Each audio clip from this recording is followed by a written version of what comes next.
We've been listening to him a whole lot. Oh my goodness, years and years and years. Scott Shannon, morning radio host, set to retire. He's been in the business for decades. That's right. Shannon is considered one of the most influential radio hosts in New York and one of the originators of the fun and wacky morning show format. Fox 5's Robert Moses joins us now with a look back at his legacy.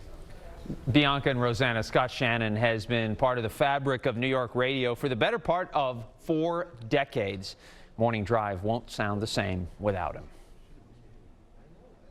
CBS FM, Shannon in the morning. Scott Shannon's baritone beams across the tri-state area on yet another morning. 3 hours commercial free, starting in mere minutes. Shannon and his longtime friend and sidekick Patty Steele invited me into their studio on Hudson Street in Lower Manhattan. 32 different beers, and you have to judge each beer. Whoa, you're going to be sloshed. This is Shannon's natural habitat. For most of his 75 years on Earth, he has been on the radio. It's a two-way relationship. When we crack those microphones in the morning, we're talking to our friends. That's why the thought of tomorrow, when Shannon and Steele will broadcast their final big show together, stirs such emotion. And all of a sudden, I don't have anything to prepare for. Oh, this is Scott.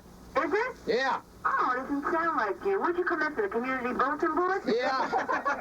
Thanks a lot, York. What do you want? In 1983, Shannon brought his boisterous, brash morning zoo format from Tampa to Z100 in New York. His sound was edgy, revolutionary even. But the question back then was, would it work in a new city, one that by his own admission he knew nothing about? It started with a newspaper writer for the Daily News who wrote a big column after he listened to the station. He said, I hope Scott Shannon's got a round-trip ticket back to Tampa, Florida, because this is not going to work. It did work. He took Z100 from last in the ratings to first in just 74 days, a feat chronicled in the recent documentary Worst to First, the true story of Z100. I was up against Imus and Jim Kerr and all these other great radio personalities, and we just flew right by them. From Z100, Shannon made a stop in Los Angeles before returning to New York to work at WPLJ and then CBS FM. Over the years, he hung with rock royalty. Elton and Ringo and Kiss and Bon Jovi and Rod Stewart. Like them, he occupies a place in the Rock and Roll Hall of Fame. He is a rock star, like in every sense of the word. It takes one to know one. Rob Thomas, the lead singer of Matchbox 20, first met Shannon when Shannon worked at PLJ. Thomas credits him with helping to catapult his career. He made things go viral before there was an internet. You know, he created standards that people put into play all around that reverberated around the entire country. Thomas and Shannon have become so close in large part because of their involvement in the annual pre-Christmas fundraising broadcast from Blythedale Children's Hospital in Valhalla, a place that Shannon has helped raise more than $4.5 million for through his radio benefits over more than 3 decades. Fittingly, Shannon and Steele will broadcast their final big show from Blythedale tomorrow. I'm glad we have the children to focus on that day, because I think that'll be a really beautiful send-off for us. A send-off that signals the end of an era. Terrestrial radio wouldn't be what it was without a handful of people, and Scott Shannon is one of those people. Radio is such a personal medium. It's like a warm blanket on a cold night, a friend who keeps you company when you're lonely.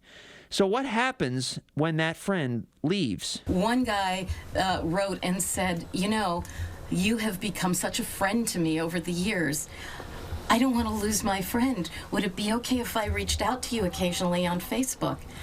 And I wrote him back and I just said, you're the reason we do this. Please reach out to me. After tomorrow, Steele plans to turn her focus to podcasting. Shannon will keep grooving on his weekend countdown show on CBS FM. I'm sure at that last moment when I hear him say, bye, buckaroos, that probably will be more difficult for me than I'm letting myself think about right now. We do love you for listening to The Big Show, and bye, buckaroos. Shannon has retired before, only to come back. He didn't rule out pulling a Tom Brady, as he put it, and unretiring again, although he said on this morning's show that you won't hear from him for a while. He's going to take some time off to relax.